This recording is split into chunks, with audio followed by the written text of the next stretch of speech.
چې کله ملک الموت راشي او د انسان نه دا روح اخلي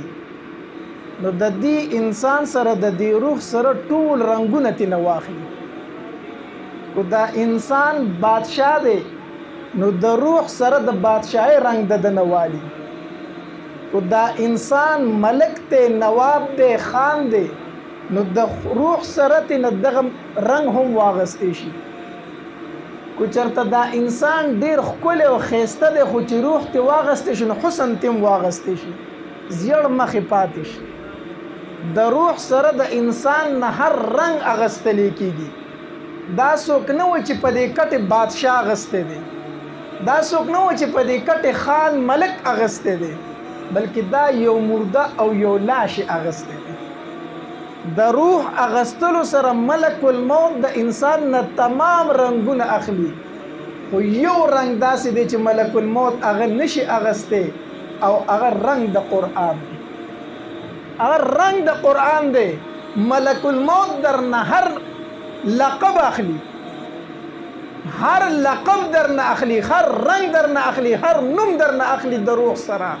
خو د حافظ قرآن دا رنگ او دا لقب درنه نشي اخیستی. ځکه حدیث مبارک کې راځي نبی علیه الصلاة والسلام فرمایي کله چې انسان وفات شي د قبر پورې د دې انسان سره درې څیزونه ځي. فیرجع اثنان ويبقى واحد. نبی علیہ الصلوۃ والسلام فرمایي په دې دریو کې دوه د دنه واپس کیږي ويبقى واحد او یو ور سره پاتې کیږي. سړی مړ شو مونږ په کټ باندې اغستې دي څو سيزونو سره روان دي؟ درې. کم مال وسره روان دي، اهل او عیال وسره روان دي، عمل ور سره روان دي. نو فیرجع اثنان دا دوته نه واپس شي. دا مړی چې موږ د قبر کې ږدو که نه هغه کمبل تېنه راټول کو. مال څه شي دی؟ خو دا کمبل دی او دغه کټ دی، دا ورسره موږ د قبره پورې وسو که نه. خو یو سړی تا نه وایي چې هلکه ډېره یخني ده، دا خاورې خو به ډېرې یخي، خیر دی دا کمبل تېنه تاو کړئ چې لږ ګرم پکې. چا ورسره کمبلې خښې کړي دي؟ نو که خښې کې څه پیدا کوي نه کوي. موږ ته پته ده چې په دې قبر کې دا کمبل کې خودل مال ضایع کول دي. د دې وجې نه کفن په کپړو کې ارزانه کپړه ده، ارزانه د لټې کپړه ده. ولې؟ ځکه ما ته پته لګي چې دا کپړه به دغلته خاورې کېږي نو قیمتي کپړه پیدا نه لري. نو ځکه موږ بیکاره او ارزانه کپړه کفن له ورکړې ده. نو مال تېنه واپس شي، کټ تېنه روکاږو، کمبل تېنه روکاږو. او دغه رنګې دویم سیس چې ته واپس کېږي هغه د اهل و عیال دی. زوی دی په خپلو لاسو باندې هغه پلار په لحد کې کېدي چې هغې پلار د ده دپاره تندې برداشت کړې وي، لوږې برداشت کړې وي، یخنۍ برداشت کړې وي، غارمۍ برداشت کړې وو، ځان یې خاورو له ورکړی و خو په بچي باندې د خاورو دوړه نه برداشت کوله. نن هغه بچی دی په خپلو لاسو باندې دغه پلار په لحد کې کېدي او خاورې پرې واړی او روان شي دي. یو ورځ تاسو به چېرته یو زوی داسې نه لیدلی چې هغه به دا ویلې خیر دی نن زه د دې پلار سره دا شپه په دې لحد کې کوم. هسې زوی خو لیدلی دی؟ نه، مال ترې نه م واپس شي، اهل و عیال ترې نه م واپس شي. زوی دی پلار خښ کې او زیتي، پلار دی زوی خښ کې او زیتي. ویبقى واحد یو شی د ده سره پاتې کېږي چې هغه د ده عمل دی. ملک الموت د ده نه هر څه واغستل خو د ده نه د قرآن د علم وانغستو، د ده عمل وانغسته، د ده سره قبر ته لاړو. ویبقى واحد قرآن داسې څیز دی چې دا د انسان نه جدا کېږي نه، دا د ده سره ځي. او دا قرآن به دی په دنیا کې هم رنګ ساتي او په آخرت کې به هم څه ساتي؟ رنګ ساتي. په دنیا کې به هم د ده نوم بدلی. نوم الله عمر رضی الله تعالی عنه امیر المؤمنین دی،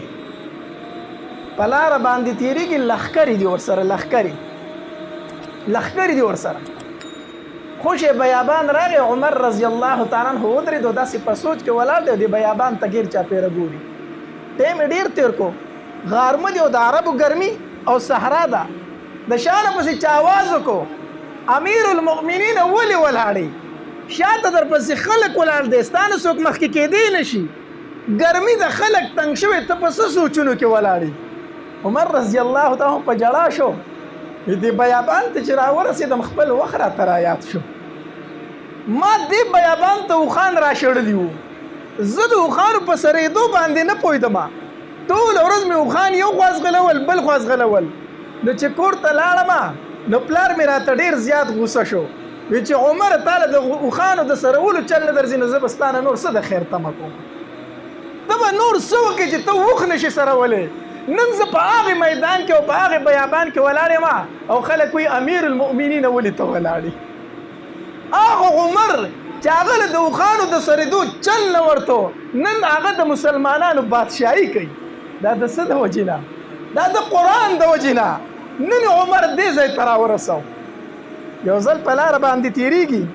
لښکرې دي ورسره فوجونه دي ورسره په لاره باندې ورله یو بوډۍ مخې ته ورله په خر باندې ناسته ده هغې بوډۍ ورته اواز وکړو وی عمره دې خوا راشه دې خوا راشه عمر رضی الله تعالی د بوډۍ خوا له ورغې لارې نه سیټ شو سره داسې ورته غلی ولاړ دی او سر یې ورته ټیټ نیولی دی دا بوډۍ ورته خبرې کوي ډېر ټایم یې ورته خبرې وکړي ډېر ټایم یې ورته خبرې وکړي بس خلک ولاړ دی او عمر هم بوډۍ ته ولاړ دی او دې بادشاه د مسلمانانو چې ډېر ټایم یې تېر کړو دې خوا راغی چا پې نه تپوس وکړو عمره یوه بوډۍ او هغه هم په لارې په منځ کې ته ودرولی او ته ورته ولاړ او دومره خلک دې په تکلیف کې کړی دی تا یو بوډۍ ته غوږ ایښی دی ولاړې ورته عمر رضی الله تعالی عنه فرمایل وی قسم په الله په دې بوډۍ زه د سار نه واله تر ماښامه پورې ودرولی وې که نه زه به دې ته ولاړم صرف فرض مانځله به تلم او بیا به راتلم دې ته به ودرېدم زه د دې بوډۍ ښځو نه نه شم تللی عمر څوک دی چې د دې بوډۍ خبرو ته غوږ نه ږدي دا و خوله بنت ثعلبه وه چې د کمې متعلق سوره مجادله نازل شوی دی د وم اسمان نبر الله د دې خبرې اورېدلي عمر څوک دی چې د دې خبرې به نه اوري الله د وم اسمان نبر د دې خبرو ته غوږ ایښی عمر څوک دی چې د خوله خبرو ته به غوږ نه ږدي هغه بوډۍ چې ورته نصیحت کوي که نه هغه ورته څه وایي عمره امیر المؤمنین که نه ډېرې لښکرې در پسې روانې دي خو یاد ساته ګورې ته د عمر د وخت نه وي ته د وخت نه عویمر وي ته اوس امیر المؤمنین ته اوس عمرې ستا نوم عویمر و تا ته به خلکو عمر ګوټې وي ته عمر ګوټې وي ته د قرآن د وجې نه عمر وګرځېدي ته د قرآن د وجې نه امیر المؤمنین وګرځېدي ته د قرآن د وجې نه عمر فاروق وګرځېدي د قرآن د وجې نه ته عمر فاروق وګرځېدي اوس خلک وایي څوک عمر فاروق هغه عمر چې د کفر او د اسلام په منځ کې فرق راوستونکی دی هغه عمر نبی علیه الصلاة والسلام ورته فرمایي عمره چې په کومه لار باندې ته ځې که نه نو شیطان په هغې لار نشي تللی تا ته لار پرېږدي شیطان د لارې نه سیټ ته کېږي چې په کومه لار باندې عمر رواني هغه عمر چې یو ځل نبی علیه الصلاة والسلام نه راغی وی د الله پاکه پیغمبر زما یو خواهش دی وی څه وی خواهش مې دا دی چې ستا د بیبیانو زموږ نه پرده کولې ستا د بیبیانو زموږ نه پرده کولې ځکه مسلمانان هم ورځي او منافقین هم ورځي نو چې د بیبیانو زموږ نه پرده کولې ښه به وه نبی علیه الصلاة والسلام ورته هېڅ ونه ویل ځکه د شریعت حکم لا نه نازل شوی نو الله تبارک وتعالی آیاتونه نازل کړو د پردې چې د بیبیانو نه څه غواړئ اخوا د پردې نه غواړئ د پردې نه به دې خوا نه راځئ د دې وجې نه عمر رضی الله تعالی فرمایل ما د خپل رب سره په دریو ځایونو کې موافقت کړی نو په هغې دا به ما موافقت کړی ورنه الله تبارک وتعالی د عمر د رأی متعلق آیاتونه نازل کړي دي عمر رضی الله تعالی فرمایل ما د الله سره څه کړی دی موافقت کړی هغه عمر چې هغه مشوره ورکړه الله د هغې مطابق آیاتونه نازل کړو دا عمر رضی الله تعالی چې د عویمر نه عمر فاروق وګرځېد په څه سره په قرآن سره نسبونه بدلی قرآن نسبونه بدلی قامونه بدلی بلال رضی الله تعالی عنہ الله تور حبشي غلام دی د امیه ابن خلف د امیه ابن خلف یو تور حبشي غلام دی خو چې راغی د نبی علیه الصلاة والسلام غلام وګرځېدو د نبی علیه الصلاة والسلام دین ته غاړه کېښوده قرآن یې ومنو نو چې کله بلال رضی الله تعالی عنہ را روان او عمر رضی الله امیر المؤمنین دی چې بلال ولید صحابه کرامو ته وفرمایل وی پاسې زمون سردار بلال را روان دی زمون سردار بلال را روان دی هغه بلال حبشي نه چې کله قرآن اومنو مؤذن رسول تینا وګرځیدو یا بلال حبشي او یا مؤذن رسول صلی الله علیه وسلم